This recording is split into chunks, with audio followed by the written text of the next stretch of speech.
हाँ भाई। तो कैसा चल रहा है पढ़ाई आप लोगों का? बढ़िया। चलिए आज हम पढ़ेंगे मेम्ब्रेन ट्रांसपोर्ट। पिछले क्लास में हम पढ़े थे प्लाज्मा मेम्ब्रेन का अल्ट्रा स्ट्रक्चर और प्लाज्मा मेम्ब्रेन के स्ट्रक्चर को समझाने के लिए एक मॉडल पढ़े थे। क्या? Fluid mosaic model. जो कौन दिया था? सिंगर एंड निकोलसन ने दिया था। किसने दिया था? सिंगर एंड निकोलसन ने दिया था फ्लूइड मोज़ेक मॉडल। ये मॉडल कब आया था? 1972 में। कब? 1972 में। और ये मोस्ट एक्सेप्टेड मॉडल है। क्या? Fluid mosaic model. ये ध्यान रखना है। और फ्लूइड मोज़ेक मॉडल। चलिए यहाँ पे आज हम पढ़ेंगे मेम्ब्रेन ट्रांसपोर्ट। क्या पढ़ेंगे? Membrane transport. तो हेडिंग देंगे मेम्ब्रेन ट्रांसपोर्ट। Membrane transport. देखो भाई, मेम्ब्रेन ट्रांसपोर्ट कहने का मतलब है कि प्लाज्मा मेम्ब्रेन से होकर मटेरियल का ट्रांसपोर्ट, डिफरेंट मॉलिक्यूल का ट्रांसपोर्ट, आयन का ट्रांसपोर्ट या सॉल्वेंट का ट्रांसपोर्ट कौन कौन से मेथड से होता है? तो ये मेनली 3 मेथड से होता है। ठीक है। सबसे पहले होता है डिफ्यूजन। क्या होता है भाई? डिफ्यूजन। उसके बाद डिफ्यूजन के बाद क्या? Facilitated diffusion. क्या? Facilitated diffusion. तो दूसरा होता है फैसिलिटेटेड डिफ्यूजन। और सबसे लास्ट में तीसरा होता है एक्टिव ट्रांसपोर्ट। क्या? Active transport. ये मेनली 3 मेथड है जिससे होकर प्लाज्मा मेम्ब्रेन से क्या होता है भाई? मटेरियल का ट्रांसपोर्ट होता है। क्या? मटेरियल का ट्रांसपोर्ट होता है। मॉलिक्यूल्स, आयन या सॉल्वेंट का ट्रांसपोर्ट होता है। तो 3 हो गया। पहला क्या हो गया? डिफ्यूजन। दूसरा क्या है? Facilitated diffusion. और तीसरा क्या है? Active transport. क्लियर है? तो सबसे पहले हम पढ़ेंगे डिफ्यूजन क्या है। क्या? डिफ्यूजन क्या है? तो डिफ्यूजन क्या है? एक तरह का पैसिव ट्रांसपोर्ट है। सुनिए भाई, अगर हम पढ़ें कि भाई मेम्ब्रेन ट्रांसपोर्ट और थोड़े से लेवल पे, तो मेम्ब्रेन ट्रांसपोर्ट 2 तरह का होता है। ये तो हो गया 3, थोड़ा सा डिटेल में, डिफ्यूजन, फैसिलिटेटेड डिफ्यूजन और एक्टिव ट्रांसपोर्ट। लेकिन मटेरियल्स का ट्रांसपोर्टेशन प्लाज्मा मेम्ब्रेन से होकर अगर देखा जाए मेनली 2 तरह से हो रहा है। क्या है कि इसको आप मेम्ब्रेन ट्रांसपोर्ट को समझिएगा 2 पार्ट में बांट सकते हैं, 2 पार्ट में डिवाइड कर सकते हैं। एक तो होता है पैसिव ट्रांसपोर्ट। क्या हो सकता है भाई? Passive transport. और दूसरा होता है एक्टिव ट्रांसपोर्ट। क्या? Active transport. ठीक है।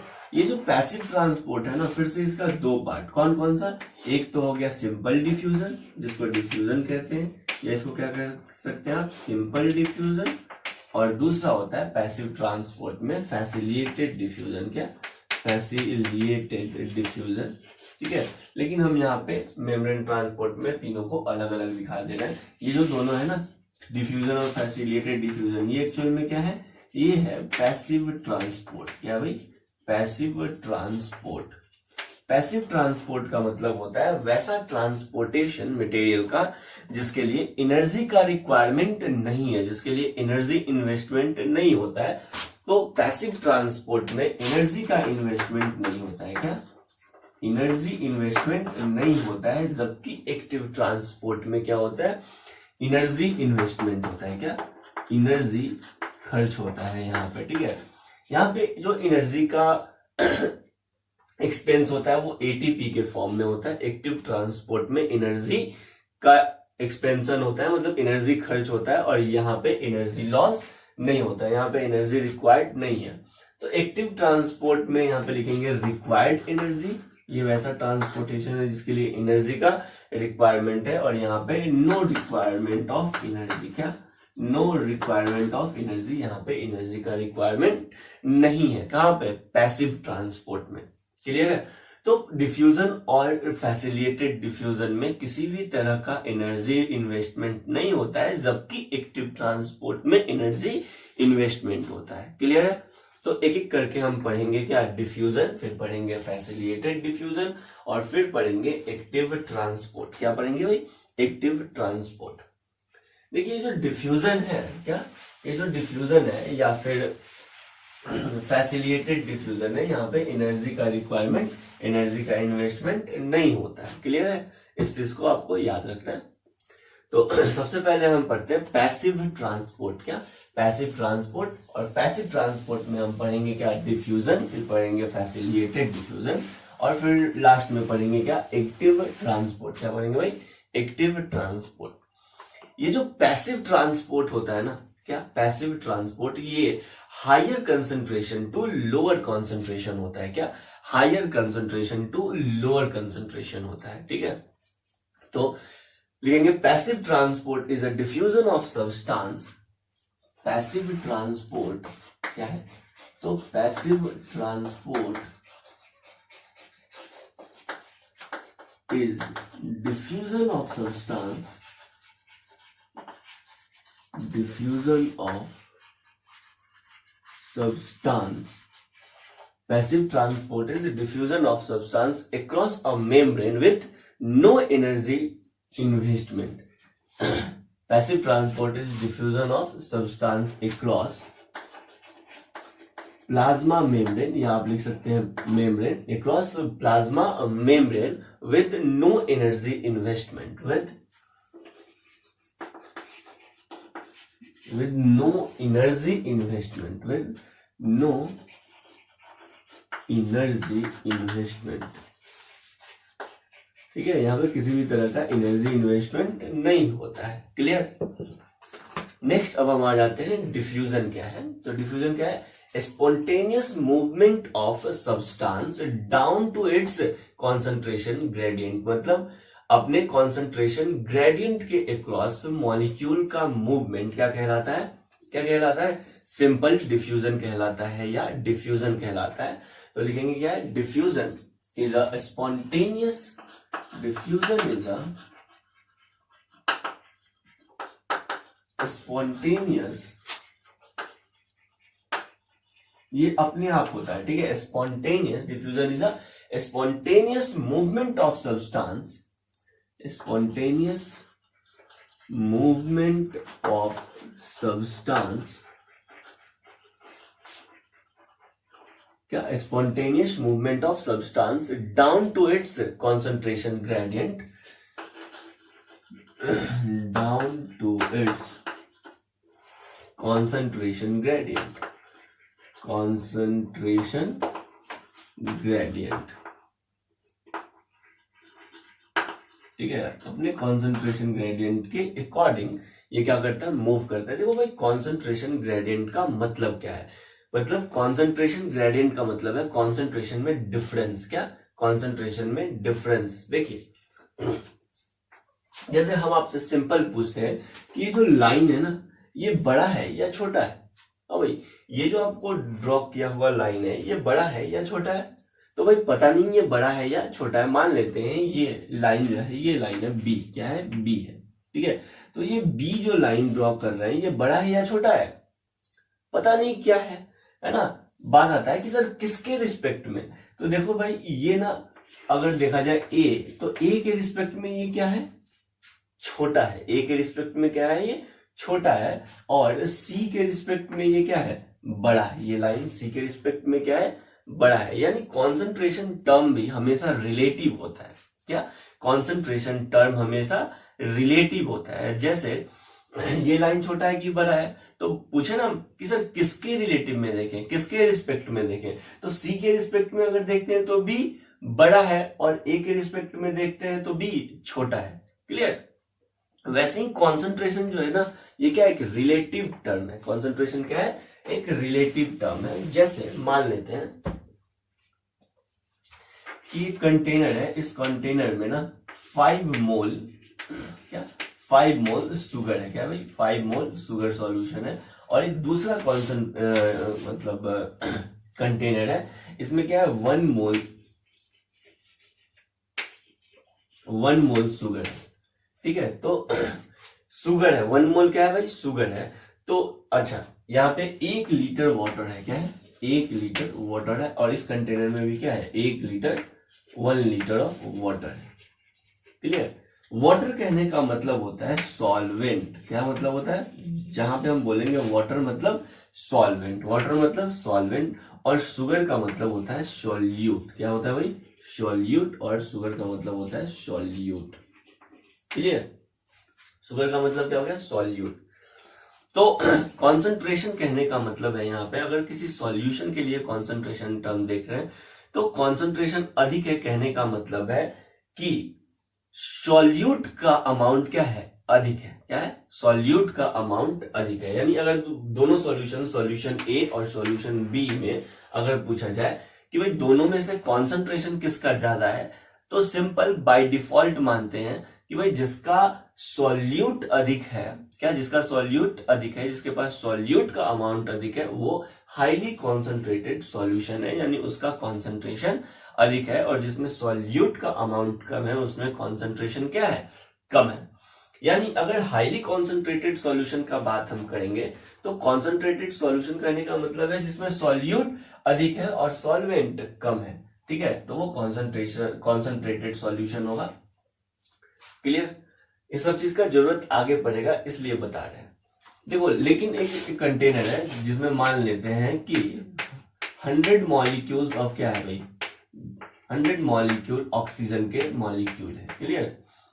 और दूसरा कंटेनर है जिसमें मान लेते हैं कि भाई 10 मॉलिक्यूल है, जो क्या है? ऑक्सीजन का मॉलिक्यूल है, बस 10। ठीक है, तो यहाँ पे कॉन्सेंट्रेशन किसका ज्यादा हो गया ऑक्सीजन के लिए? तो कंटेनर ए का कॉन्सेंट्रेशन ज्यादा है और कंटेनर बी का कॉन्सेंट्रेशन क्या है? कम है। अगर मान लेते हैं कि दोनों को एक ट्यूब से कनेक्ट कर देते हैं, क्या दोनों को एक ट्यूब से कनेक्ट कर देते हैं, तो ये जो मॉलिक्यूल है, ऑक्सीजन के मॉलिक्यूल है, उसका ट्रांसफर किधर होगा? Higher concentration to lower concentration. क्या? Higher concentration to lower concentration. समझ में आ गया? यानी मॉलिक्यूल का मूवमेंट ए से क्या होगा? बी में होगा। क्लियर? तो ऐसा ही होता है क्या डिफ्यूजन में, इसलिए आप लिखे हैं क्या कि डिफ्यूजन क्या एक स्पॉन्टेनियस प्रोसेस है जिसमें सब्सटेंस का जो मूवमेंट होता है down to its concentration gradient. कहने का मतलब है अपने से कम कॉन्सेंट्रेशन वाले अपने से कम कॉन्सेंट्रेशन के तरफ मॉलिक्यूल का क्या होता है? मूवमेंट होता है डिफ्यूजन में। मतलब ए से बी की तरफ मूवमेंट होगा स्पॉन्टेनियसली, किसी भी तरह का एनर्जी इन्वेस्टमेंट आपको नहीं करना पड़ेगा। क्लियर? जैसे मान लेते हैं कि रूम है, रूम में आप अगरबत्ती जलाते हैं। क्लियर? तो जहां पे अगरबत्ती का सोर्स है वहां पे कॉन्सेंट्रेशन क्या है? ज्यादा है, और पूरे रूम में अगरबत्ती का कॉन्सेंट्रेशन क्या है? कम है। क्लियर? तो जैसे ही आप जलाते हैं तो पूरे रूम में एक समान रूप से क्या होता है? डिफ्यूजन हो जाता है। क्या हो जाता है? डिफ्यूजन हो जाता है। कहने का मतलब है मॉलिक्यूल का क्या हो जाता है? ट्रांसफर हो जाता है। क्लियर? और वो भी स्पॉन्टेनियसली, आपको एनर्जी इन्वेस्ट नहीं करना होता है। तो डिफ्यूजन क्या है पता चला? डिफ्यूजन क्या है? डिफ्यूजन एक स्पॉन्टेनियस मूवमेंट है सब्सटेंस का जो कॉन्सेंट्रेशन ग्रेडियंट के अकॉर्डिंग होता है, या higher concentration to lower concentration होता है। क्या? Higher concentration to lower concentration के से होता है, उसको कहते हैं डिफ्यूजन। तो डिफ्यूजन में यहाँ पे सर सेल में मतलब प्लाज्मा मेम्ब्रेन के अक्रॉस डिफ्यूजन का क्या मतलब है? प्लाज्मा मेम्ब्रेन में डिफ्यूजन का मतलब है कि मान लेते हैं कि बाहर ना, सेल के बाहर वाटर क्या है? अधिक है, और सेल के अंदर वाटर का अमाउंट जो है वो क्या है? कम है। तो वाटर का जो मूवमेंट है वो क्या हो जाएगा? वो क्या हो जाएगा बोलो ना? बाहर से अंदर की तरफ हो जाएगा, यानी high concentration to low concentration हो जाएगा ऑटोमेटिक। देखो, जब हमारे सेल में जो गैसियस एक्सचेंज होता है उसमें भी यही होता है। क्या होता है कि एक सेल है, क्या है? सेल है, इस सेल में CO2 का अमाउंट मान लेते हैं अधिक है और ऑक्सीजन का अमाउंट क्या है? कम है। बाहर ब्लड में O2 का कॉन्सेंट्रेशन क्या है? अधिक है, और CO2 का कॉन्सेंट्रेशन क्या है? कम है। तो क्या होगा पता है? क्या होगा? सेल से CO2 ट्रांसफर होकर चला जाएगा ब्लड में, और ब्लड में जो ऑक्सीजन है वो ट्रांसफर हो जाएगा कहां पे? अपने सेल में। तो यहाँ पे क्या हुआ? यहाँ पे डिफ्यूजन देखने को मिल रहा है। देखिए, जो सब्सटेंस है, जो गैसेस है, उसका movement higher concentration to lower concentration हो रहा है, higher concentration to lower concentration हो रहा है मॉलिक्यूल का, सॉरी किसी भी सब्सटेंस का या गैसेस का ट्रांसफर, इसको कहते हैं डिफ्यूजन। क्या कहते हैं? डिफ्यूजन। तो जो गैसियस एक्सचेंज होता है हमारे बॉडी में वो भी किस मेथड से होता है, सिंपल डिफ्यूजन मेथड से होता है। क्या, डिफ्यूजन मेथड से होता है। क्लियर, चलिए तो डिफ्यूजन आपको समझ में आ गया। अब हम पढ़ते हैं ऑस्मोसिस। क्या, जब सेल का बात करेंगे ना तो गैसियस एक्सचेंज तो होता है सिंपल डिफ्यूजन से, लेकिन अगर सॉल्वेंट का ट्रांसफर होता है, सॉल्वेंट का मूवमेंट, सॉल्वेंट मतलब वाटर का मूवमेंट होगा from higher concentration to lower concentration भाया सेमी परमिएबल मेम्ब्रेन, तो उसको क्या कहेंगे, उसको कहेंगे ऑस्मोसिस। क्या कहेंगे, ऑस्मोसिस। यानी ऑस्मोसिस क्या है, डिफ्यूजन ऑफ सॉल्वेंट है। क्या है, डिफ्यूजन ऑफ सॉल्वेंट है। तो नेक्स्ट हेडिंग आप देंगे ऑस्मोसिस।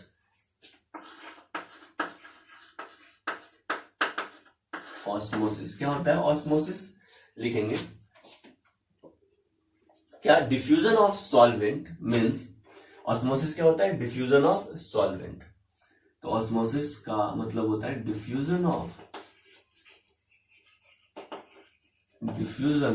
सॉल्वेंट। ऑस्मोसिस कहने का मतलब है डिफ्यूजन ऑफ सॉल्वेंट, और डिफ्यूजन ऑफ सॉल्वेंट कहने का मतलब क्या है, means spontaneous movement of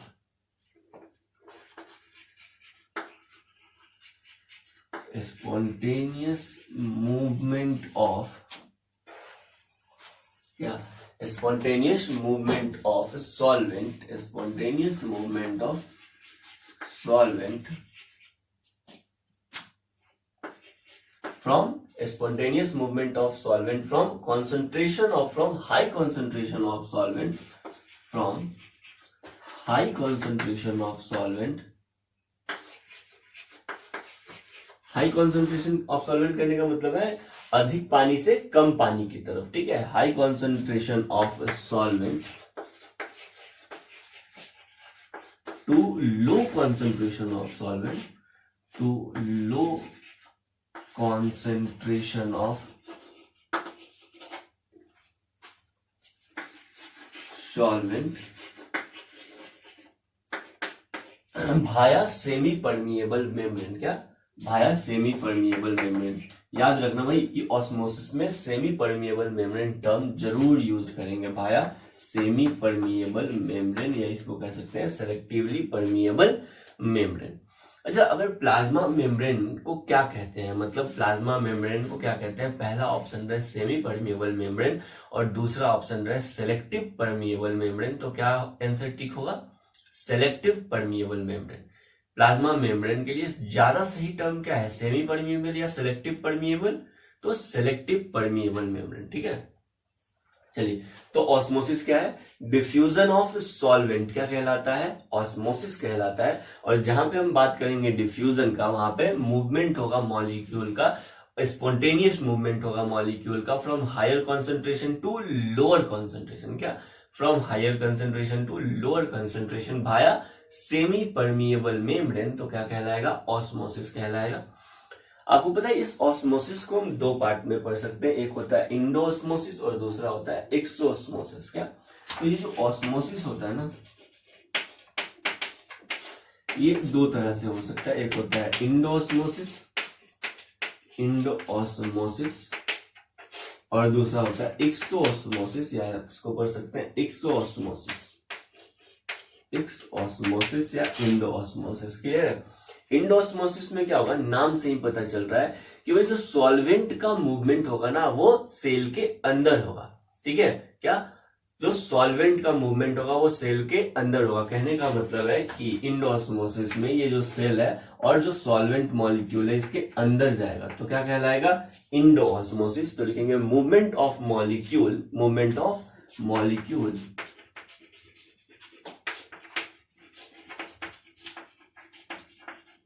molecule मतलब सॉल्वेंट, क्या, सॉल्वेंट, मूवमेंट ऑफ मॉलिक्यूल क्या, inside the cell, movement of solvent या molecule inside the cell, inside the cell क्या कहलाएगा, बोलो ना क्या कहलाएगा, इंडोऑस्मोसिस कहलाएगा। जबकि एक्सोऑस्मोसिस में क्या होगा, सेल के बाहर सॉल्वेंट का मूवमेंट होगा, सेल से बाहर सॉल्वेंट का मूवमेंट होगा, तो क्या कहेंगे इसको, एक्सोऑस्मोसिस कहेंगे। तो यहां पे लिखेंगे movement of solvent outside the cell, क्या, movement of solvent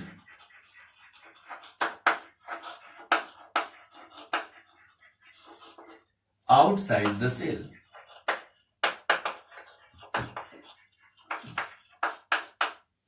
movement of solvent outside the cell तो क्या कहलाएगा, एक्सोऑस्मोसिस कहलाएगा। क्या कहलाएगा भाई, एक्सोऑस्मोसिस कहलाएगा। अब बात आता है कि सर ये एक्सोऑस्मोसिस कब होगा और इंडोऑस्मोसिस कब होगा, तो वो डिपेंड करता है कि आप सेल को कैसे सॉल्यूशन में रखते हैं, क्या, सेल को कैसे सॉल्यूशन में रखते हैं। ठीक है, अगर सेल को वैसे सॉल्यूशन में रखा जाता है जिसमें क्या होगा, बाहर वाटर का कॉन्सेंट्रेशन तो क्या होगा, अधिक होगा, और अंदर वाटर का कॉन्सेंट्रेशन तो क्या होगा, कम होगा, यानी बाहर सॉल्वेंट ज्यादा होगा और सेल के अंदर सॉल्वेंट कम होगा। तो आपको पता है कि मूवमेंट ऑफ मॉलिक्यूल या movement of solvent from higher concentration to lower concentration via semi permeable membrane क्या कहलाएगा, ऑस्मोसिस तो कहलाएगा। लेकिन अगर इनसाइड द मूवमेंट होगा सॉल्वेंट का तो कहेंगे इंडोऑस्मोसिस, और अगर आउटसाइड मूवमेंट होगा, और आउटसाइड मूवमेंट कब होगा, जब सेल को ऐसे सॉल्यूशन में रखते हैं जब जिसमें वाटर का कॉन्सेंट्रेशन बाहर तो क्या है, कम है, और सेल के अंदर वाटर का कॉन्सेंट्रेशन क्या है, अधिक है। क्या, सेल के अंदर वाटर का कॉन्सेंट्रेशन अधिक है, तो अधिक पानी से कम पानी तरफ मूवमेंट होगा, है ना। तो अगर आउटसाइड द सेल होगा तो बोलेंगे एक्सोऑस्मोसिस। क्या कहेंगे, एक्सोऑस्मोसिस। इसका मतलब कि कब इंडोऑस्मोसिस होगा और कब एक्सोऑस्मोसिस होगा वो डिपेंड करता है कि सेल को कैसे सॉल्यूशन में रखते हैं, क्या, सेल को कैसे सॉल्यूशन में रखते हैं। तो अब हम पढ़ेंगे टाइप्स ऑफ सॉल्यूशन। क्या पढ़ेंगे, types of solution on the basis of concentration outside the cell, on the basis of concentration outside the cell. इसका मतलब कि हम पढ़ते हैं टाइप्स ऑफ सॉल्यूशन। तो नेक्स्ट हेडिंग दीजिएगा types of solution. Types of solution पढ़ने में क्यों जरूरत है, क्योंकि हम देखना चाहते हैं कि कब इंडोऑस्मोसिस होगा और कब एक्सोऑस्मोसिस होगा। क्लियर। तो नेक्स्ट हेडिंग देंगे types of solution on the basis of, types of solution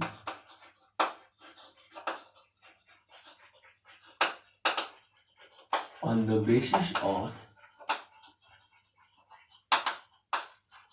concentration, क्या, concentration outside the cell, outside the cell.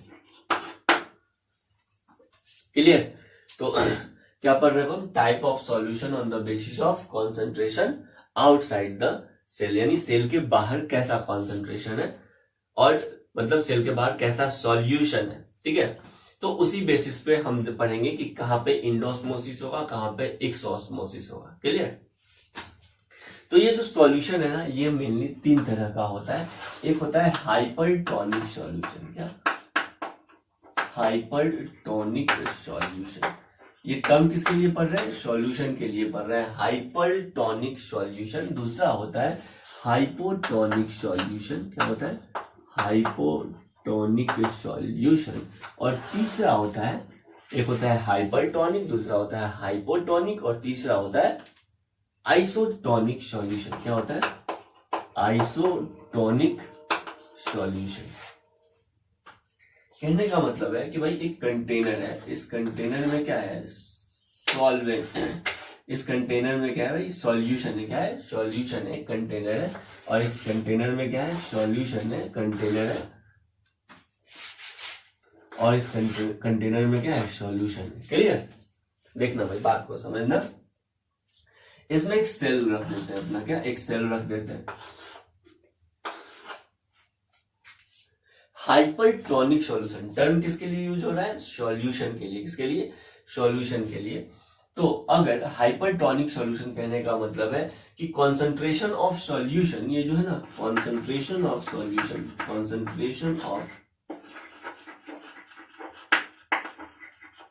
Concentration of solution को क्या है, ज्यादा है, और कॉन्सेंट्रेशन ऑफ सेल क्या है, बोलो ना, कॉन्सेंट्रेशन ऑफ सेल क्या है, कम हो जाएगा अपने आप। देखिए अगर सॉल्यूशन का कॉन्सेंट्रेशन अधिक, कहने का मतलब है तो किसके रिस्पेक्ट में अधिक, सेल के रिस्पेक्ट में अधिक, किसके रिस्पेक्ट में अधिक, सेल के रिस्पेक्ट में सॉल्यूशन का कॉन्सेंट्रेशन अधिक, तो इसको कहेंगे हाइपर। वैसे भी हाइपर का मतलब होता है अधिक, हाइपो का मतलब होता है कम, और आइसो का मतलब होता है सेम। मतलब आप समझ गए कि concentration of solution outside the cell अगर अधिक होगा तो वैसे सॉल्यूशन को कहेंगे हाइपरटोनिक सॉल्यूशन। क्या कहेंगे, हाइपरटोनिक सॉल्यूशन। अच्छा, कॉन्सेंट्रेशन ऑफ सॉल्यूशन अधिक है, इसका कहने का मतलब है, इसका कहने का मतलब है कि सर सॉल्यूशन में सॉल्यूट का अमाउंट, क्या सॉल्यूशन में सॉल्यूट का अमाउंट, किसका अमाउंट, सॉल्यूट का अमाउंट, सॉल्यूशन में सॉल्यूट का अमाउंट क्या है, अधिक है, और सॉल्यूशन में वाटर का अमाउंट क्या है, कम है। सॉल्यूशन में वाटर का अमाउंट क्या है भाई, कम है। क्लियर। तो देखिए, और कॉन्सेंट्रेशन ऑफ सेल कहने का, कॉन्सेंट्रेशन ऑफ सेल कम है कहने का मतलब है कि सेल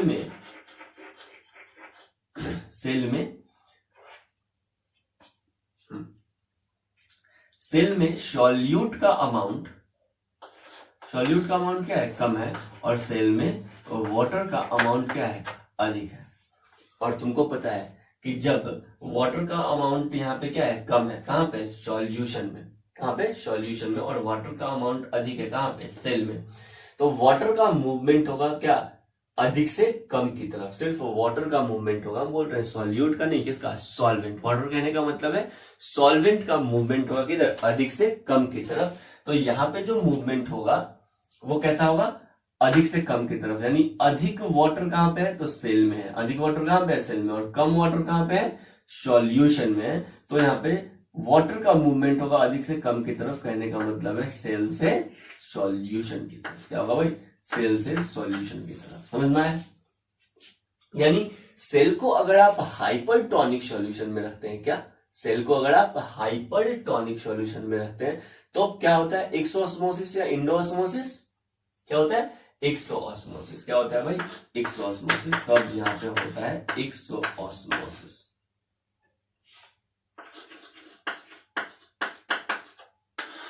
क्लियर है।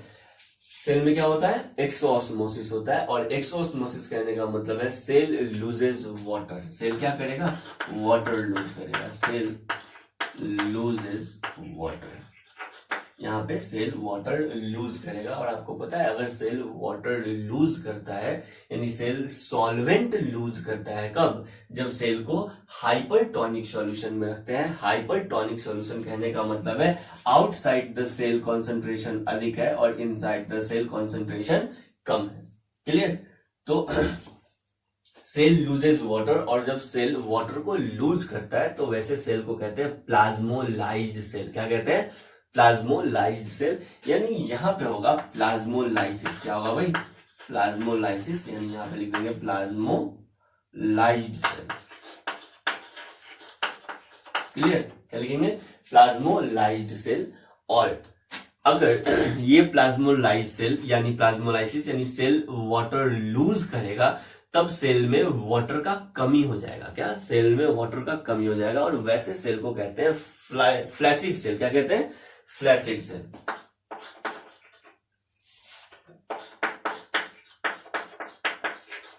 फ्लैसिड सेल, ठीक है। फ्लैसिड सेल कहने का मतलब है कि अब प्रोटोप्लाज्म क्या कर रहा है, इसका श्रिंक कर रहा है। क्या, प्रोटोप्लाज्म यानी साइटोप्लाज्म क्या कर रहा है, श्रिंक कर रहा है। क्यों श्रिंक कर रहा है, क्योंकि सर वाटर लूज हो रहा है, तो लिखेंगे श्रंकिन प्रोटोप्लाज्म। क्या,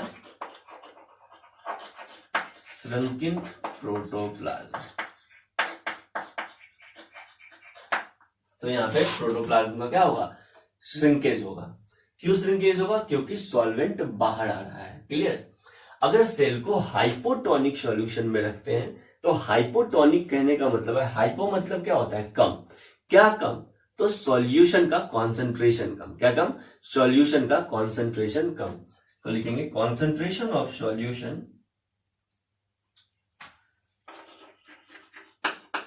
कॉन्सेंट्रेशन ऑफ सॉल्यूशन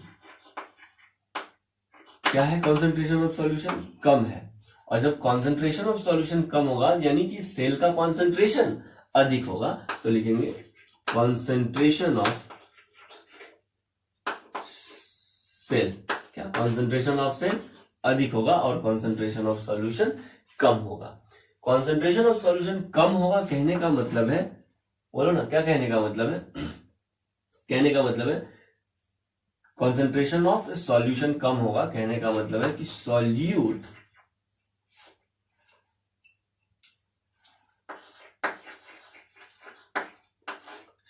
क्या होगा, कम होगा, बिल्कुल सही। सॉल्यूट क्या होगा, कम होगा, और वाटर क्या होगा, अधिक होगा। क्लियर। और कॉन्सेंट्रेशन ऑफ सेल अधिक है कहने का मतलब है कि सॉल्यूट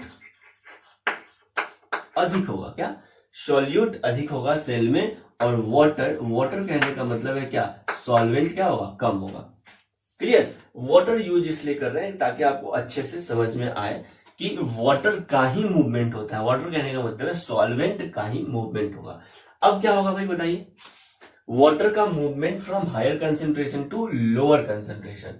हायर कंसेंट्रेशन वाटर का कहां पे है, कहां पे, सॉल्यूशन में है, और सेल के अंदर वाटर का कंसेंट्रेशन क्या है, कम है। तो वाटर का मूवमेंट कहां से कहां का होगा, बोलो ना, सॉल्यूशन से सेल में होगा। कहां पे होगा, सॉल्यूशन से सेल में होगा, सॉल्यूशन से सेल में होगा।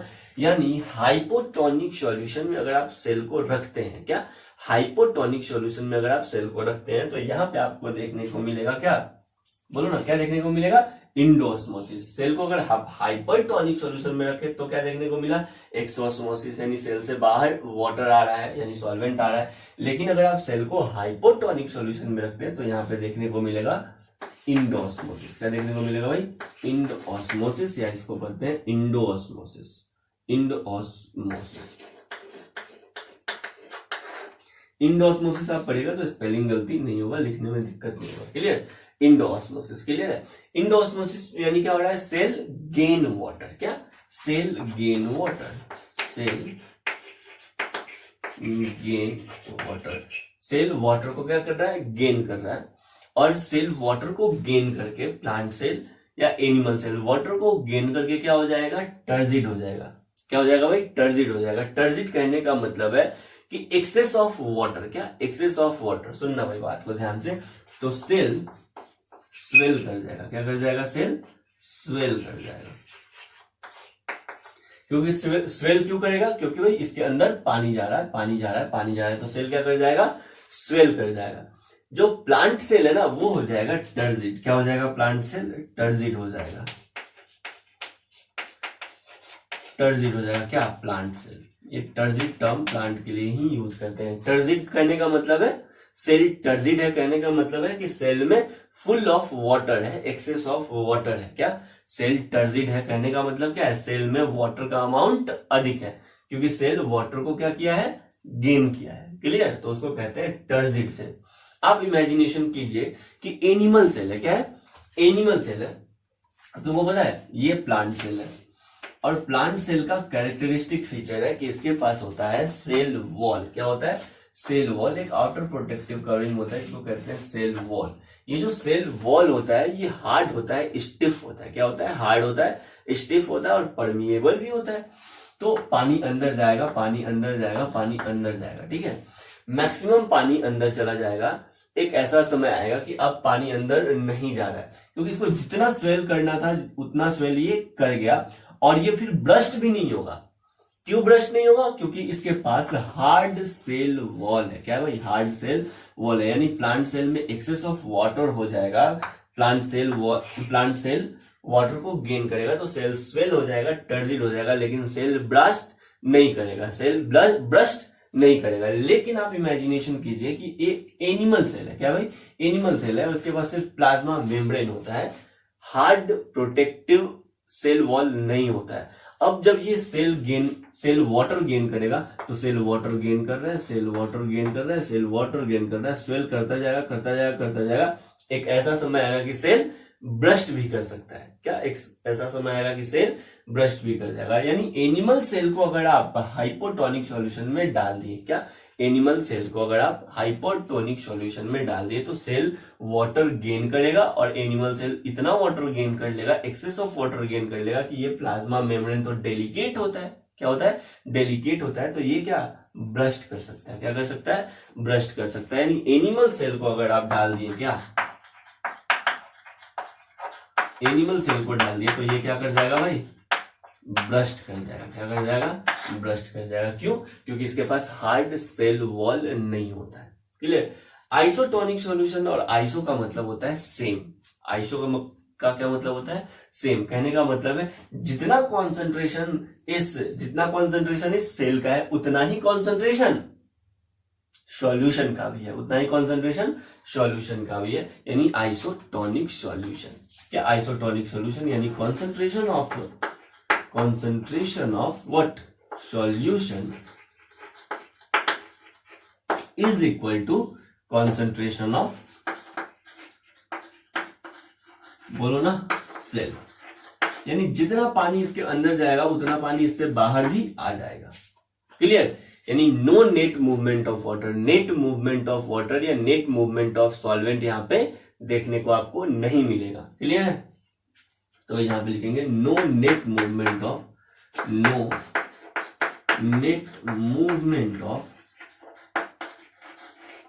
वाटर, क्या no net movement of water, यानी सेल का साइज ना ही घटेगा और ना ही सेल का साइज बढ़ेगा। सुनना भाई बात को ध्यान से, अगर सेल को हाइपरटोनिक सॉल्यूशन में डालते हैं तो सेल का साइज कम होता है, संकिन ऑफ सेल होता है, सेल का प्लाज्मोलाइसिस होता है, कहने का मतलब है सेल वाटर लूज करता है। अगर सेल को हाइपोटोनिक सॉल्यूशन में डालते हैं तो सेल वाटर गेन करता है और सेल का साइज बड़ा होता है। अगर सेल को आइसोटोनिक सॉल्यूशन में डालते हैं, यहाँ पे आइसोटोनिक सॉल्यूशन में डालते हैं तो सेल जितना पानी लूज करेगा उतना ही पानी को क्या कर लेगा, गेन कर लेगा। यानी no net movement of water, और सेल का साइज क्या रहेगा, सेम रहेगा, सेल का साइज क्या रहेगा, सेम रहेगा। तो लिखेंगे क्या, सेल विल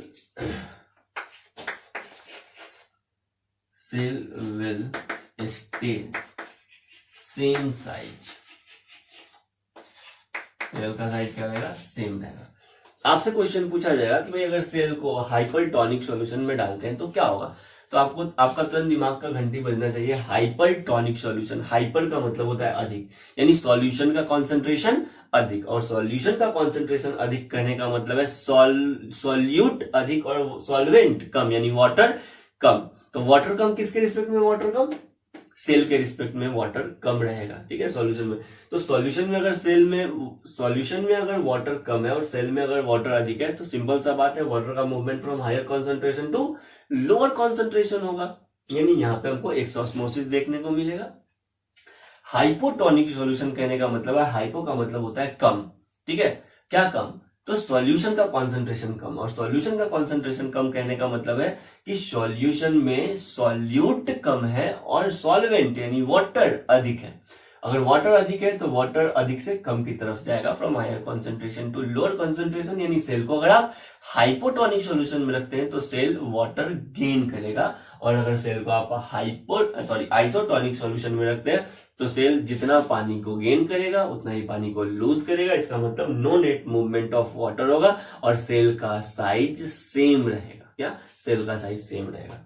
क्लियर। तो ऐसा क्वेश्चन कर लेंगे कि भाई सेल को हाइपोटोनिक सॉल्यूशन में रखेंगे तो क्या होगा, सेल को आइसोटोनिक सॉल्यूशन में रखेंगे तो क्या होगा, और सेल को हाइपरटोनिक सॉल्यूशन में रखेंगे तो क्या होगा। क्लियर। सुनिए भाई, ये पूरा क्लियर हो गया। अब मान लेते हैं एक एग्जाम्पल से समझते हैं। सिंपल सा मतलब समझो, अंगूर, ग्रेप्स जो होता है ना, ग्रेप्स देख तो कितना उसमें वाटर का अमाउंट अधिक होता है। उस ग्रेप्स को अगर आप शुगर सॉल्यूशन में, मतलब चीनी के चाशनी में जैसे ही डालेंगे तो क्या होगा, अंगूर वाटर को लूज करेगा। क्या, अंगूर वाटर को लूज कर देगा, क्योंकि अंगूर में पानी का कॉन्सेंट्रेशन अधिक है और जो शुगर सॉल्यूशन बन रहा है उसमें पानी का कॉन्सेंट्रेशन कम है, तो ये वहां पे वाटर लूज करेगा। लेकिन अगर किशमिश, समझ में आ गया, किशमिश को आप क्या करते हैं, पानी में डाल देते हैं तो क्या होता है, किशमिश में पानी का कॉन्सेंट्रेशन कम होता है, और पानी में ही डाल दिए तो पानी बाहर से कहां चला जाता है, अंदर चला जाता है। क्लियर।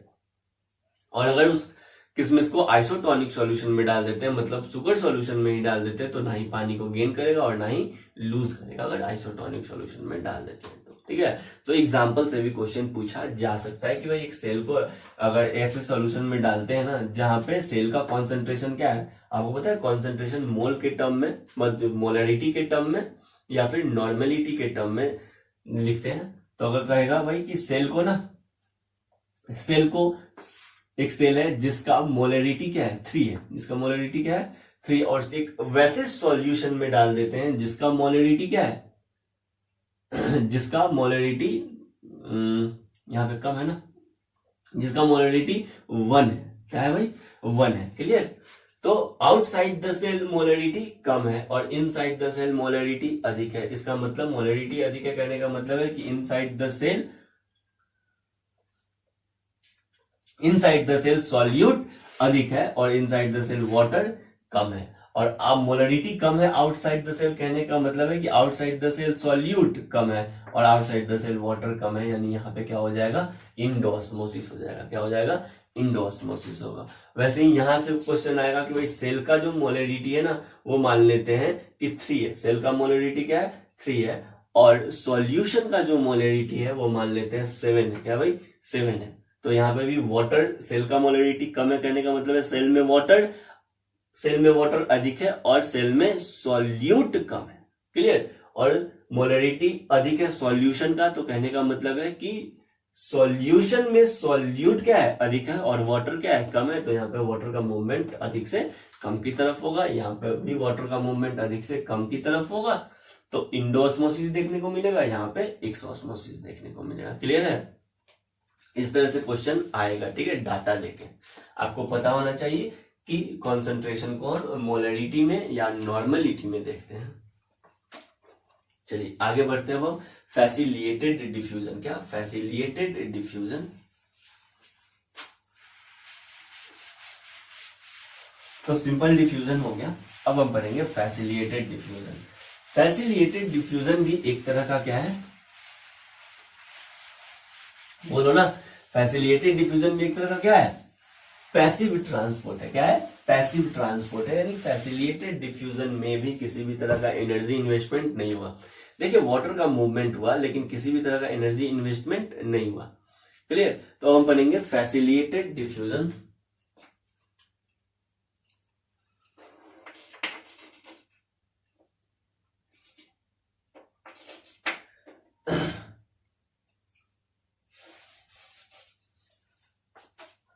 फैसिलिटेटेड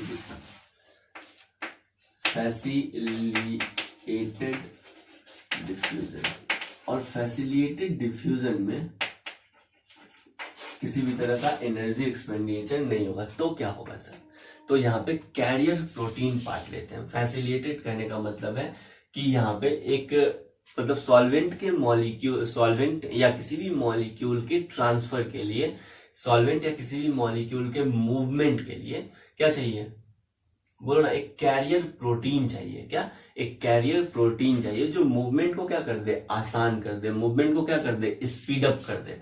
तो फैसिलिटेटेड डिफ्यूजन में एक ट्रांसपोर्ट या कैरियर प्रोटीन के हेल्प से मूवमेंट होगा। क्या, एक कैरियर प्रोटीन के हेल्प से मूवमेंट होगा, किसका, मॉलिक्यूल का, तो उसको कहते हैं फैसिलिटेटेड डिफ्यूजन। क्या कहते हैं, फैसिलिटेटेड डिफ्यूजन। जैसे मान लेते हैं कि ये सेल है और ये बाहर बहुत सारे मॉलिक्यूल है। ये जो मॉलिक्यूल है ना ये धीरे धीरे अंदर जा रहा है, कहाँ, प्लाज्मा मेम्ब्रेन से अंदर जा रहा है, लेकिन ये जो प्लाज्मा मेम्ब्रेन है ना, इस प्लाज्मा मेम्ब्रेन में तुमको पता है कैरियर प्रोटीन होते हैं। क्या, कैरियर प्रोटीन होते हैं, और वो कैरियर प्रोटीन अगर इस मूवमेंट में ट्रांसफर ले लेगा, यानी बाहर जो मॉलिक्यूल है उसको पकड़ेगा और फ्लिप फ्लॉप मूवमेंट होगा और तुरंत इस मॉलिक्यूल को लेके कहां पे आ जाएगा, अंदर आ जाएगा। क्या, अंदर आ जाएगा, तो उसको क्या कहेंगे, मतलब एक कैरियर प्रोटीन होगा। क्या, एक कैरियर प्रोटीन होगा जो मॉलिक्यूल के मूवमेंट में हेल्प करेगा, जो मॉलिक्यूल के मूवमेंट को स्पीड अप कर देगा, उसको कहते हैं फैसिलिटेटेड डिफ्यूजन। क्या कहते हैं, फैसिलिटेटेड डिफ्यूजन। ठीक है, तो फैसिलिटेटेड डिफ्यूजन में क्या होता है, कैरियर प्रोटीन पार्ट लेता है। जैसे एक्वापोरिन से। क्या भाई? एक्वापोरिन से। एक्वापोरिन क्या हो गया? प्रोटीन चैनल हो गया जिससे होके वाटर मूव करता है। क्लियर? याद है एक्वापोरिन? तो चलिए, एक्वापोरिन क्या हो गया? कैरियर प्रोटीन हो गया जो मॉलिक्यूल के मूवमेंट को क्या कर देगा? स्पीड अप कर देगा। तब उसको कहेंगे क्या? Facilitated diffusion. सिंपल सा मतलब समझिए, डिफ्यूजन में कोई कैरियर प्रोटीन पार्ट लेगा। क्या? डिफ्यूजन में कोई कैरियर प्रोटीन पार्ट लेगा तो उसको क्या कहेंगे? Facilitated diffusion.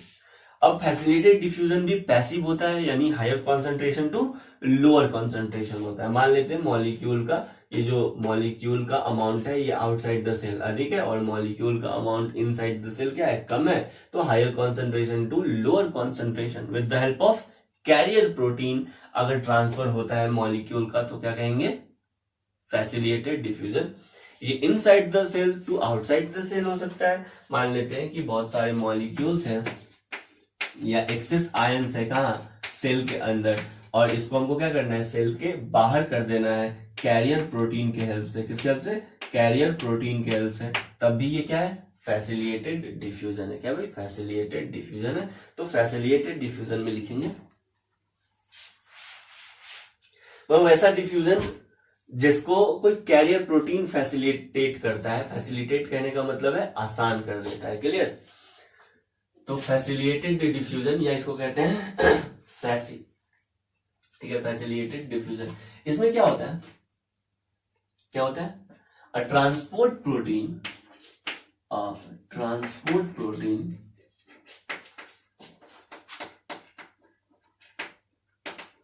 क्या? A transport protein speeds the movement of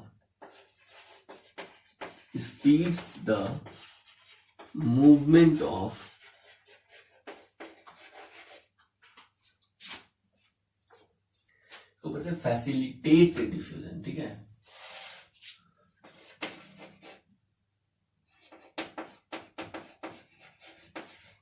ये ज्यादा है ना, ये सही स्पेलिंग है, facilitate diffusion. Clear? A transport protein speeds the movement of water or solute, क्या? और movement of water or solute. A transport protein speeds the movement of water or solute across a membrane.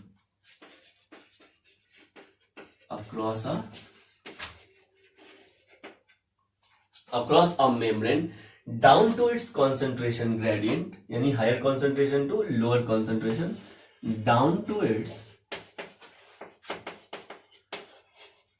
concentration gradient, तब इसको क्या कहते हैं? बोलिए ना, facilitated diffusion कहते हैं। क्या कहते हैं? फैसिलिटेट डिफ्यूजन कहते हैं। अब देखिए, अगर आयंस को करना है ट्रांसफर तो आयन चैनल पार्ट लेता है। क्लियर? तो लिखेंगे ion channel facilitate the diffusion of ion. Ions channel facilitate the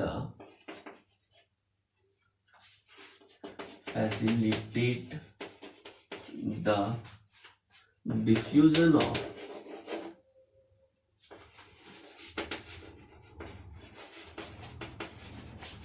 ion. Ions channel facilitate the diffusion of ion across a membrane.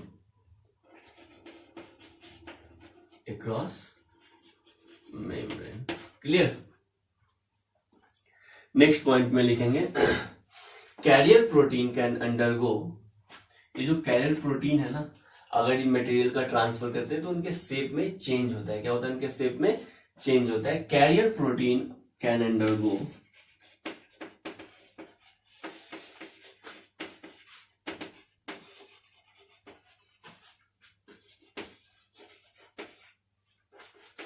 change in shape. Carrier protein can undergo change in shape.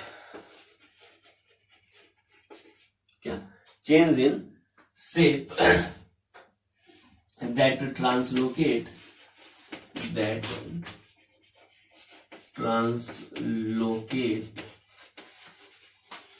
that translocate bound solute across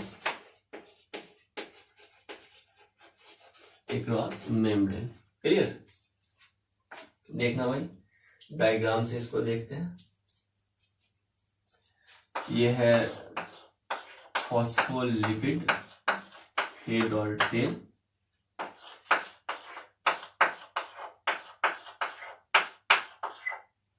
ये है carrier protein, integral protein. ये protein, ये क्वापोरिन्स था अगर आपको याद हो तो।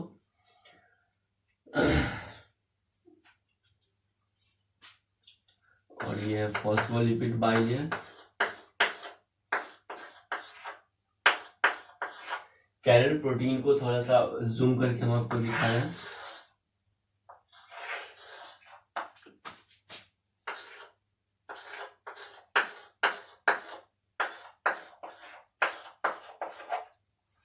क्लियर?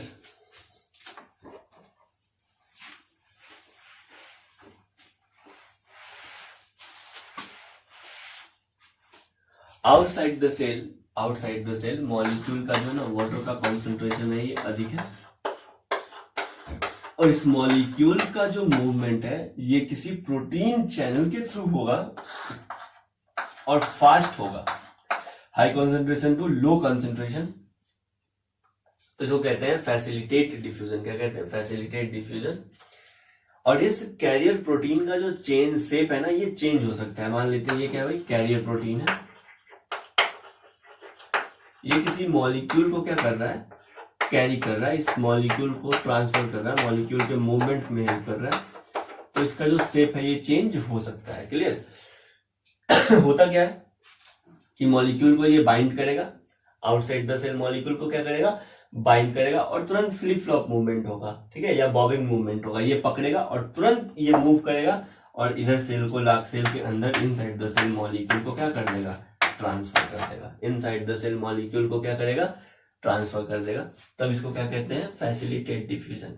फैसिलिटेट डिफ्यूजन में आपको कुछ बात याद रखना है, ये पैसिव डिफ्यूजन है, यानी एनर्जी इन्वेस्टमेंट इसमें नहीं होता है, और higher concentration to lower concentration molecule का ट्रांसफर होता है। क्या? Higher concentration to lower concentration molecule का ट्रांसफर होता है with the help of carrier protein. क्या? With the help of carrier protein या प्रोटीन चैनल। क्या? Protein channel. तो प्रोटीन चैनल या कैरियर प्रोटीन की हेल्प से मॉलिक्यूल का ट्रांसफर होता है from higher concentration to lower concentration. तो उसको कहते हैं फैसिलिटेट डिफ्यूजन। क्या कहते हैं? Facilitate diffusion. ठीक है। नेक्स्ट अब हम आ जाते हैं, पैसिव ट्रांसपोर्ट हो गया। क्यों? क्योंकि हम दोनों पढ़ लिए। पैसिव ट्रांसपोर्ट में सिंपल डिफ्यूजन भी पढ़ लिया और फैसिलिटेट डिफ्यूजन भी पढ़ लिया। अब हम पढ़ेंगे एक्टिव ट्रांसपोर्ट। क्या पढ़ेंगे? Active transport. तो हेडिंग लीजिएगा एक्टिव ट्रांसपोर्ट। एक्टिव ट्रांसपोर्ट में आपको पता है क्या, एनर्जी इन्वेस्टमेंट होता है। क्या? एनर्जी इन्वेस्टमेंट होता है, एनर्जी खर्च होता है। और एनर्जी खर्च वहां पे होता है जहां पे हम कॉन्सेंट्रेशन के अगेंस्ट काम करते हैं। क्या? एनर्जी खर्च वहां पे होता है जहां पे हम कॉन्सेंट्रेशन के अगेंस्ट काम करते हैं। जैसे मान लो ये चौक है, चौक को अगर ग्रेविटेशनल फोर्स के डायरेक्शन में भेजना है तो किसी भी तरह का एनर्जी खर्च नहीं करना है, बस इसको छोड़ना है, ये ग्रेविटेशनल फोर्स में अपने आप चला गया। ठीक है, चौक टूट गया।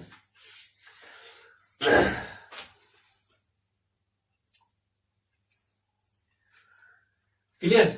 लेकिन अगर आपको इसको ग्रेविटेशनल फोर्स के अपोजिट डायरेक्शन में ले जाना है तो आपको क्या करना पड़ता है, एनर्जी देना पड़ता है। क्या? एनर्जी देना पड़ता है, इसको खींचना पड़ता है। समझ में आ गया? ठीक वैसे ही होता है एक्टिव ट्रांसपोर्ट में भी। देखिए, एक्टिव ट्रांसपोर्ट में क्या होता है, मॉलिक्यूल का मूवमेंट होता है अगेंस्ट कॉन्सेंट्रेशन ग्रेडियंट। क्या? मॉलिक्यूल का मूवमेंट होता है अगेंस्ट कॉन्सेंट्रेशन ग्रेडियंट, तब उसको क्या कहेंगे, एक्टिव ट्रांसपोर्ट कहेंगे। सुनो भाई, एक्टिव ट्रांसपोर्ट में क्या होता है, ये मेरा प्लाज्मा मेम्ब्रेन है। ठीक है, क्या है भाई, प्लाज्मा मेम्ब्रेन है। इस प्लाज्मा मेम्ब्रेन से होके मान लेते हैं कि इनसाइड द सेल, क्या इनसाइड द सेल मॉलिक्यूल का कॉन्सेंट्रेशन पहले से ही बहुत ज्यादा है। ये आयंस हो सकते हैं, क्या आयंस हो सकते हैं। ठीक है, बहुत सारे आयंस हैं। ठीक है, सोडियम पोटेशियम जो भी, बहुत सारा आयन है। और बाहर यानी आउटसाइड द सेल्स आयन का नंबर क्या है, कम है। आयन का नंबर क्या है, कम है। लेकिन फिर भी हमको सेल में और अधिक आयन चाहिए, तो क्या होगा, आयंस को सेल बाहर से लेगा अंदर, क्या सेल आयंस को बाहर से क्या लेगा, अंदर लेगा, ठीक है। तो पहले से ही सेल में बहुत सारे आयंस है, फिर भी इसको क्या चाहिए, और आयंस चाहिए। तो और आयंस चाहिए तो कॉन्सेंट्रेशन के अगेंस्ट काम हो रहा है ना भाई, तो कॉन्सेंट्रेशन के अगेंस्ट काम होगा तो यहाँ पे आपको एनर्जी देना पड़ेगा, और एनर्जी देते हैं किस फॉर्म में, एटीपी के फॉर्म में। किस फॉर्म में, एटीपी के फॉर्म में। और आपको पता है इस प्लाज्मा मेम्ब्रेन में बहुत सारे एटीपीएज एंजाइम है जो एटीपी एनर्जी बनाते हैं।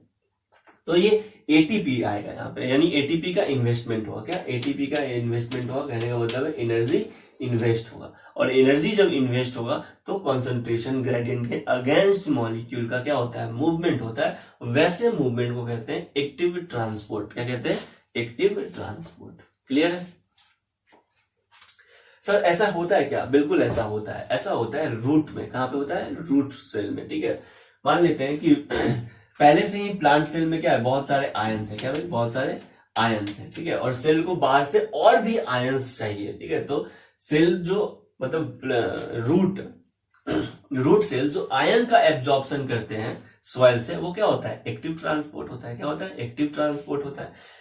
आप पढ़िएगा सोडियम पोटेशियम पंप। क्या पढ़ेंगे, सोडियम पोटेशियम पंप। ये जो सोडियम पोटेशियम पंप न्यूरॉन्स में चलता है, ठीक है। न्यूरॉन्स के एक्सोन में होता है सोडियम पोटेशियम पंप। तो सोडियम पोटेशियम पंप में भी क्या होता है, एनर्जी रिक्वायर्ड होता है। क्या, सोडियम पोटेशियम पंप में भी क्या होता है, एनर्जी रिक्वायरमेंट होता है। सोडियम पोटेशियम पंप भी एक्टिव ट्रांसपोर्ट का एग्जाम्पल है।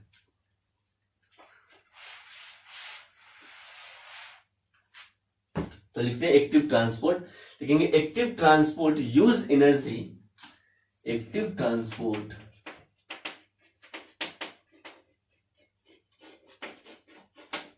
Use energy. क्या, active transport use energy to move solute, to move solute against, to move solute against क्या, against concentration gradient.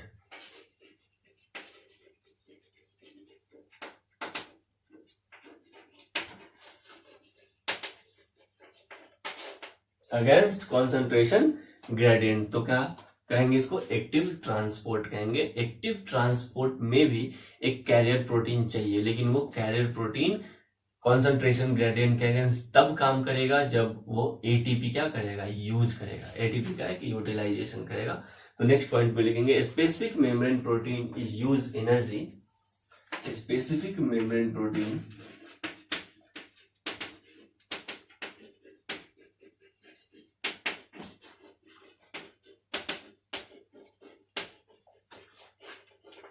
specific membrane protein use energy usually in the form of ATP, usually in the form of क्या, usually in the form of ATP to do the work, usually in the form of ATP to do the work, क्या, to do the work against concentration gradient। क्या, to do the work against concentration gradient।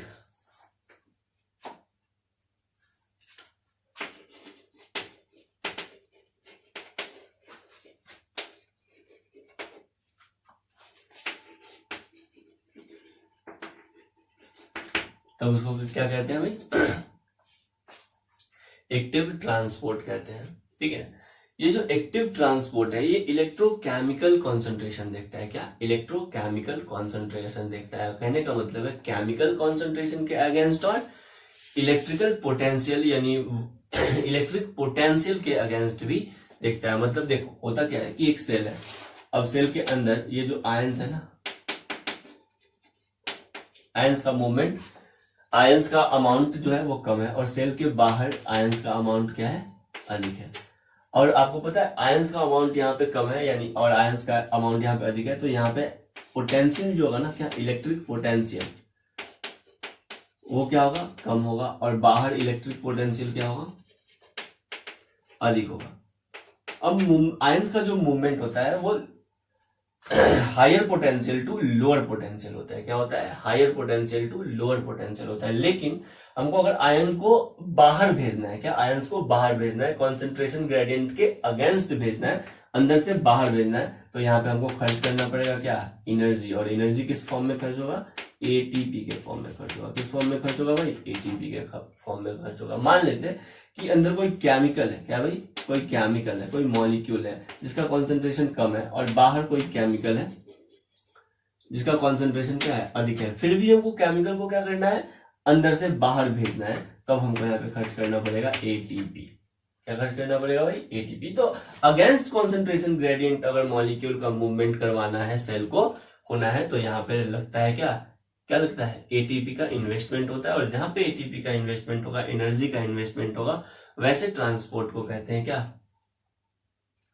Active transport. याद रहेगा, बस आपको simple याद रखना है, active transport में एनर्जी इन्वेस्टमेंट होता है। और एनर्जी इन्वेस्टमेंट क्यों होता है ये ध्यान रखना है। क्यों होता है? क्योंकि कॉन्सेंट्रेशन ग्रेडियंट के अगेंस्ट वर्क होता है। क्या? कॉन्सेंट्रेशन ग्रेडियंट के अगेंस्ट वर्क होता है, इसलिए यहाँ पे एटीपी का यानी एनर्जी का इन्वेस्टमेंट होता है। क्लियर है? चलिए अब देखते हैं ये काम कैसे करता है, होता कैसे है, डायग्राम से समझने का कोशिश करते हैं। देख लो भाई। अच्छा, यहाँ पे भी कैरियर प्रोटीन का इन्वॉल्वमेंट होता है। किसमें? अरे बोलो ना। एक्टिव ट्रांसपोर्ट में भी कैरियर प्रोटीन का इन्वेस्टमेंट, कैरियर प्रोटीन का इन्वॉल्वमेंट होता है। ठीक है, मान लेते हैं ये मेरा कैरियर प्रोटीन है।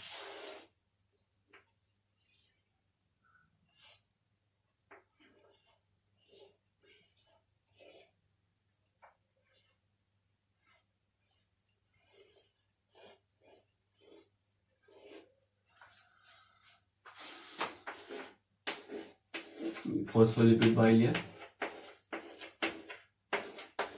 Polar head, non polar tail, ये सब चीज याद रखना है। देखिए, मान लेते हैं ये जो स्क्वायर वाला डब्बा जो है ना, आउटसाइड द सेल इसका कॉन्सेंट्रेशन क्या है? अधिक है। आउटसाइड द सेल इसका कॉन्सेंट्रेशन क्या है? अधिक है। और इनसाइड द सेल इसका कॉन्सेंट्रेशन क्या है? कम है। क्या? इनसाइड द सेल इसका कॉन्सेंट्रेशन कम है। फिर भी हम क्या कर रहे हैं?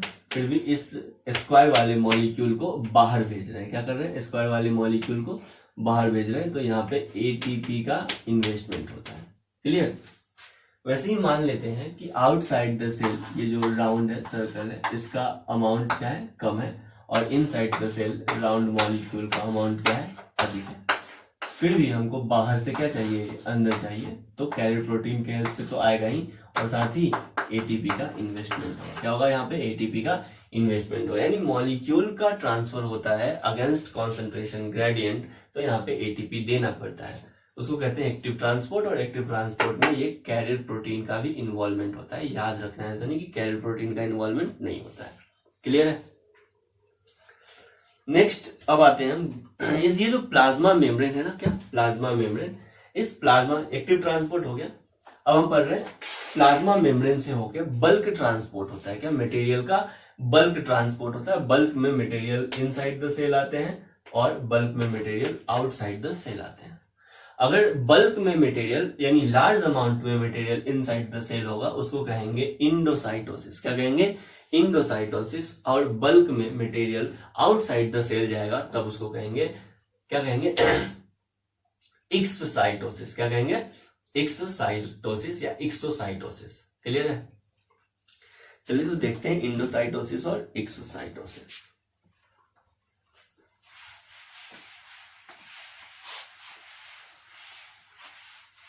ये टर्म आपको सुनने को मिलेगा, इंडोसाइटोसिस और एक्सोसाइटोसिस। तो हेडिंग देंगे क्या? Bulk transport across plasma membrane. Bulk transport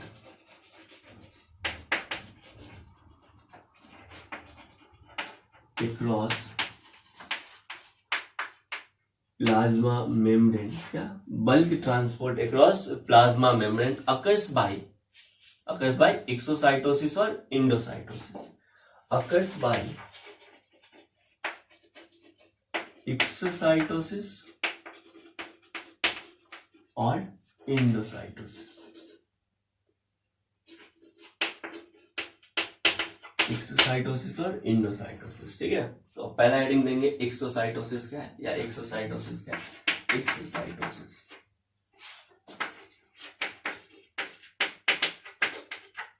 हाँ भाई, तो एक्सोसाइटोसिस में क्या होता है, क्या, egestion of waste material, egestion मतलब outside the cell, egestion of waste material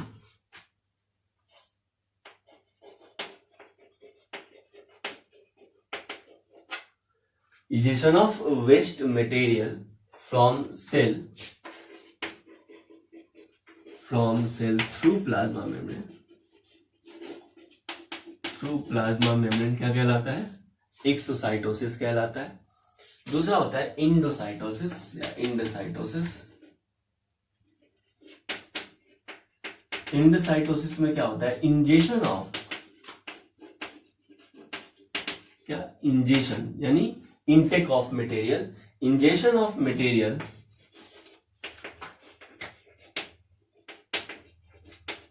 by cell through plasma membrane. अगर इंजेशन ऑफ मटेरियल होगा तो क्या कहेंगे, बोलो ना, इंडोसाइटोसिस कहेंगे, और इजेशन ऑफ मटेरियल होगा तो क्या कहेंगे, एक्सोसाइटोसिस कहेंगे। अब ये जो इंडोसाइटोसिस है ना, क्या इंडोसाइटोसिस है, ये दो तरह का होता है।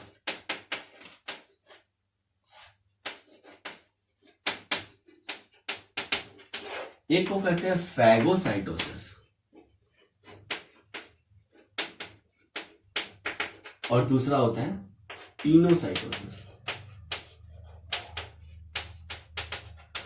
अगर solid material inside the cell आएगा, क्या, अगर solid material inside the cell आएगा तब कहेंगे उसको फैगोसाइटोसिस। क्या कहेंगे, फैगोसाइटोसिस। एक बार फिर से, सॉलिड मटेरियल, सॉलिड मॉलिक्यूल अगर इनसाइड द सेल आएगा तो उसको क्या कहेंगे, फैगोसाइटोसिस। ऐसा लगेगा कि सेल खाना खा रहा है, उसको कहते हैं सेल ईटिंग।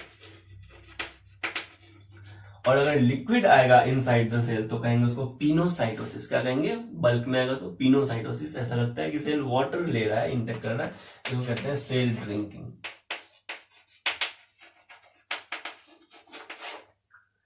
ठीक है, तो आज के लिए इतना ही। फिर हम अगले क्लास में पढ़ेंगे क्या, सेल वॉल। क्या पढ़ेंगे, सेल वॉल। आपका होमवर्क है कि एनसीईआरटी से एक बार इसको पढ़ना है, कुछ नहीं समझ में आए तो पूछना है। और ये जो हम देख रहे थे ना, हाइपरटोनिक सॉल्यूशन, हाइपोटोनिक सॉल्यूशन और आइसोटोनिक सॉल्यूशन, ये बहुत इंपॉर्टेंट है, इससे क्वेश्चन आता है, तो इसका प्रैक्टिस कर लीजिएगा। अभी एक बार जरूर देख लीजिएगा भाई कि हाइपरटोनिक को भी बंद कर लीजिए, है ना, उसके बाद खुद से प्रैक्टिस कर लीजिए कि हाइपरटोनिक सॉल्यूशन कहने का मतलब क्या हुआ, हाइपोटोनिक सॉल्यूशन कहने का मतलब, और आइसोटोनिक सॉल्यूशन। मेन ज्यादा कंफ्यूजन होता है हाइपरटोनिक और हाइपोटोनिक में। सिंपल सा मतलब याद रखना, हाइपर कहने का मतलब है कि सॉल्यूशन का कॉन्सेंट्रेशन अधिक है, और सॉल्यूशन का कॉन्सेंट्रेशन अधिक है यानी पानी वहां पे कम है। हाइपोटोनिक सॉल्यूशन कहने का मतलब है कि वैसा सॉल्यूशन जहां पे सॉल्यूट का अमाउंट कम है और वाटर का अमाउंट क्या है, अधिक है। बस वाटर कम से वाटर का अमाउंट अधिक से कम की तरफ मूवमेंट हो जाएगा। तो हाइपरटोनिक सॉल्यूशन में क्या होता है, बोलो ना, सेल वाटर लूज करता है, और हाइपोटोनिक सॉल्यूशन में सेल वाटर गेन करता है। ये सब चीज आपको याद रखना है। क्वेश्चन पूछा जाएगा भाई प्लांट सेल टर्जिट कब होगा, जब उसको हाइपरटोनिक सॉल्यूशन में डालेंगे, आइसोटोनिक सॉल्यूशन में डालेंगे और हाइपोटोनिक सॉल्यूशन में डालेंगे। क्या, कब होगा सेल टर्जिट, जब सेल को हाइपोटोनिक सॉल्यूशन में डालेंगे। क्लियर है, तो इस तरह से आप कॉन्सेप्ट को याद रखेंगे तो सारा क्वेश्चन आपसे होगा। Clear, thank you.